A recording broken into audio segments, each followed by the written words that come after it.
as usual, we get to make you a cup of tea every single morning from 6:30 to 9 a.m. with a lot of interesting things. We do have milk, we do have coffee, we do have tea, we do have some sugar, and these are in forms of a recap of the stories that made headlines in the last 24 hours. We do have the newsreel where we have a topic of discussion, and you get to hear our opinions and minds about what is going on in current affairs around us.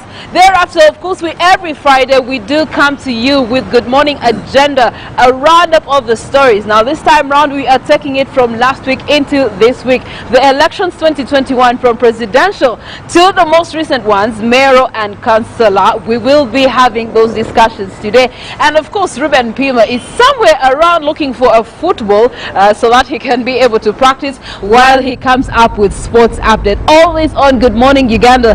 But pocketing with me this morning is Felix Nkunda. Hey, morning Priscilla, how are you? I am fantastic. It is a nice feeling to be outside here looking at the sun come up and of course these beautiful lights around the bypass. It is, and we're here at La Grande Hotel. La Grande Hotel. That is at Bombo Road, plot 660 around Boise. It's a very beautiful place, quite sightly, I must say. And there's a lot of noise about the mayhem and how people get the streets, you know, that confusion of the morning, what you want to call the rush hour. This is the time when everyone is running to catch up with their daily drills and all that. But nevertheless, we're here to give you a week roundup of the week, and probably also to know how did your week go. It's quite hectic, the post-election stress, trauma, and everyone is back in town now, I guess. People are back on the road and all that. So the expectation is that the mood is back to the joyous and triumphant mood of Ugandans. And yesterday we saw the long drive to Kampala. Long drive to Kampala. Yes, it was supposed to be self-drive, but self-drive has taken a new meaning. Robert, good morning to you. Well, before I say good morning to Priscilla, let me first say good morning to our viewers out there, which feels nice. It is a Friday, and for us to begin Friday in style, we're out, we are away from the usual studio thing. But interestingly, Priscilla, I love your coat. When I see red, you just remind me of Valentine's Day. Valentine's Day. So I was inspired to wear this morning because of the inauguration of the USA president. Yes, the family was wearing jackets as we were doing the Washington walk. It was so beautiful. Actually, all of them. I saw Michelle Obama, Joe Biden, even Bush's wife. I think it's sort of like something they agreed about, but so it's always something that they wear in the inauguration. So I say, why not look Michelle Obama put in a jumpsuit? Yes, she was wearing a jumpsuit with what was that, bell bottoms back in the days? Shoo! Good in style. Ruben will tell you about that. Putting on the American Gomez. This is the American Gomez. Anyway, Robert, in other news, yesterday I was doing traffic updates and I was around this very same roundabout and I saw La Grande Hotel, and here we are. What do you think of this place? It's lovely. First and foremost, it connects to various parts within around. So when you come from the other side, you go to Boise, Wandegea. So it's a place that really gives you that good picture of any that you can connect to all. If you're very sensitive of your security, this is a safe place. No, it is. Wherever it is, you can find an exit to any other. What would you be running from, Robert? Come on. What would you take? I love places where, in case of an eventuality, there are so many routes you can use. Yes, you have a plan B. That explains why there's matching. The man has refused to leave matching. Hey. All right, let's get into the deep of it. Good morning, Uganda. We always start off by looking at some of the stories. Robert, do you have a story for us this morning? Yes, a very interesting story. Yesterday, His Excellency Yoweri Kaguta Museveni, President-elect of the Republic of Uganda, left his home area and headed to Kampala. President Museveni, after being declared the winner of the concluded presidential and parliamentary elections, headed to Kampala, making a couple of stopovers, waving at certain times, speaking to his supporters, and all over the streets in most of the parts where he made stopovers, Chanzanga, Masaka, Bushega. The president was welcomed with thousands of NRM supporters waving, showing solidarity. The president all the time encouraged them to ensure that COVID-19 is still around and they should protect themselves. So that is what dominated the president yesterday as he was returning to Kampala, leaving Kiruhura, making various stopovers. And it was a very interesting time for many drillers that were around there. All right, so as you know, this month of January 2021, Electoral Commission is very busy, and we do have the Electoral Commission having conducted the members of Parliament for Mwenge North County election polls. However, they were cancelled following the mismatch of particulars for the candidates. 15 constituencies missed out on the just concluded local council elections, while Mwenge North County did not even vote for the member of Parliament. According to the Electoral Commission, the affected constituencies and one district had irregularities in the particulars of candidates. And the Electoral Commission has set the 25th of this month for the people of Mwenge North County to vote for their member of Parliament. Also, in the just concluded local council elections, a total of 15 constituencies did not vote due to irregularities in the particulars of candidates. Electoral Commission is working on setting dates to have the affected constituencies vote for their councillors. But what caused the inconsistencies on polling materials to go undetected until the voting day is a question we're still asking ourselves. However, Electoral Commission has described the whole voting process so far as peaceful and successful, rating it at 99%. Away from the Electoral Commission, we now move to issues of budget, where the Ministry for Finance, Planning and Economic Development has been faulted for continuously denying of the budget allocation to the National Broadcaster UBC. The chairperson of the ICT Committee, Parliament, Paul Omor, expressed concern of what he described as deliberate attempt to deny the National Broadcaster the finances it requires. He was meeting agencies and the Ministry of ICT and National Guidance in preparation for the National Budget Framework Paper for the financial year 2021-2022. The National Broadcaster across nations is fully maintained and funded by Government of Uganda, being no exceptional. Uganda Broadcasting Corporation is the only national broadcaster in the country and has over the years tried to educate, inform, entertain and mobilize the public. However, due to limited funding, the national broadcaster has not had a comfortable sail-through. Accusing fingers are pointing at the Ministry of Finance. These are some of the issues that came up as the Parliamentary Committee on Information and Communication Technology met sector players and that to clear during that budget. The committee chairperson also recognizes the challenge of calling on Ministry of Finance to consider funding the national broadcaster. In doing so, the role of the national guidance will be upheld in all over the societies if well funded of the national broadcaster. The issue also of increased cost of internet was raised, with the responsible agencies committing to finding remedies to the challenge. Elsewhere in the world of law, the Chief Justice Alphonse Awiny-Dollo has dismissed allegations from public for terming judiciary as a temple of injustice and not being independent in delivering its services to Ugandans. Awiny-Dollo communicated at the swearing-in ceremony of the Judiciary Service Commission Committee, the function held at Supreme Court premises in Kololo yesterday. The Judicial Service Committee, led by Justice Benjamin Isingoma Kabito, has been sworn in, and it has the following members, including Lady Justice Faith Mwonda as the Deputy Chairperson, Lady Justice Stella Arach Amoko, Ruth Sebatindira, member. We do have Noah Matovu Winnie as a member and Johnson Bitarabeho as a member. Chief Justice says the judiciary is set to handle cases that emerge out of the ongoing elections objectively and promises to address the issues of corruption in the judiciary, as well as the Minister of Justice and Constitutional Affairs, Professor Ephraim Kamuntu, commended the appointment of the members of the commission, saying it was timely. Now return to politics, looking at the just concluded elections, where the long-awaited electoral results from the local government council in Kampala finally were released, with the incumbent Lord Mayor Elias Lukwago retaining his seat amidst the hotly contested race of 10 candidates.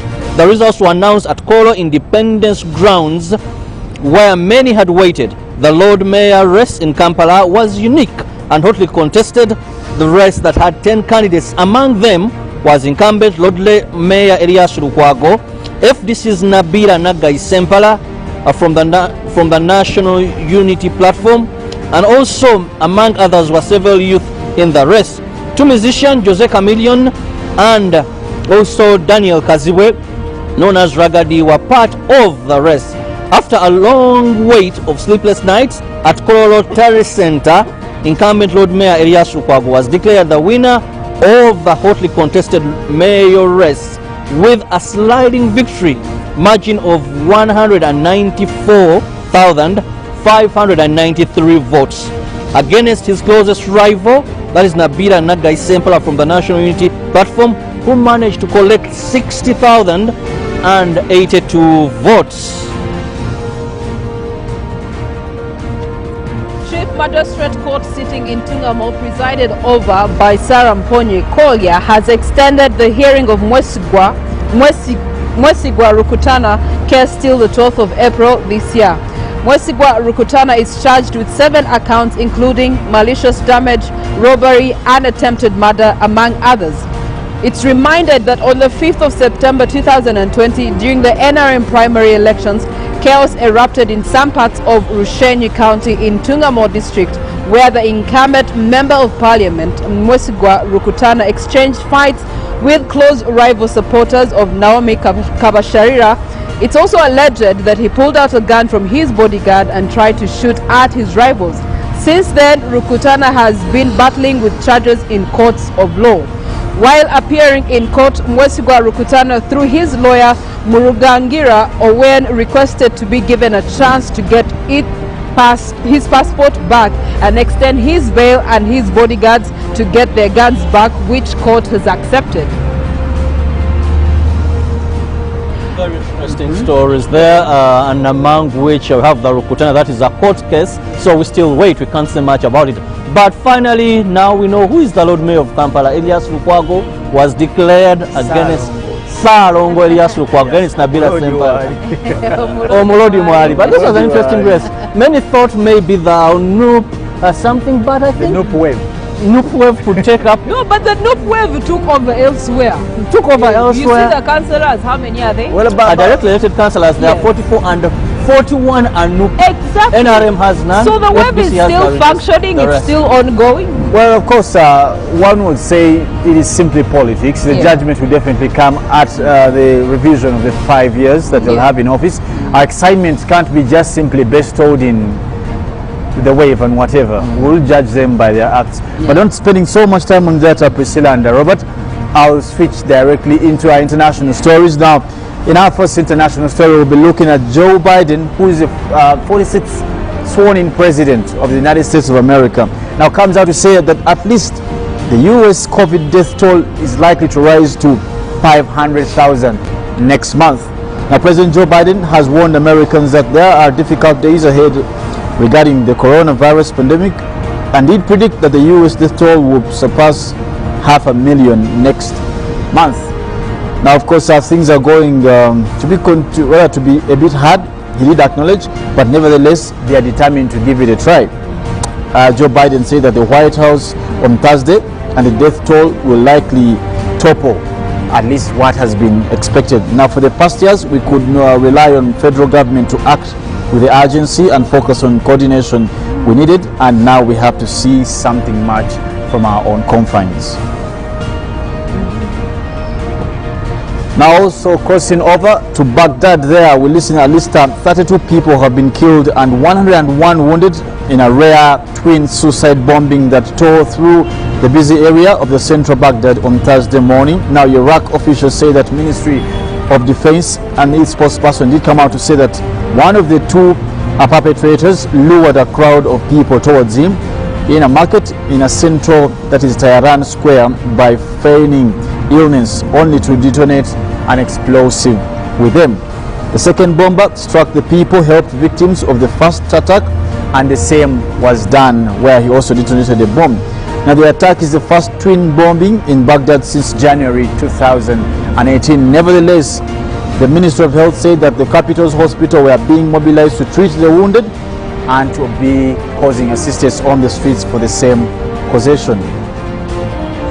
Now when we come back here in Africa, we're looking at Central African Republic, where we see the state declaring a state of emergency as rebels surrounded the capital. Central African Republic declares a state of emergency as rebels surround the capital. Now, the Central African Republic on Thursday announced a 15-day emergency as armed groups tried to blockade the capital, that is Bangui, in a bid to topple newly re-elected President Faustin Archange Touadera.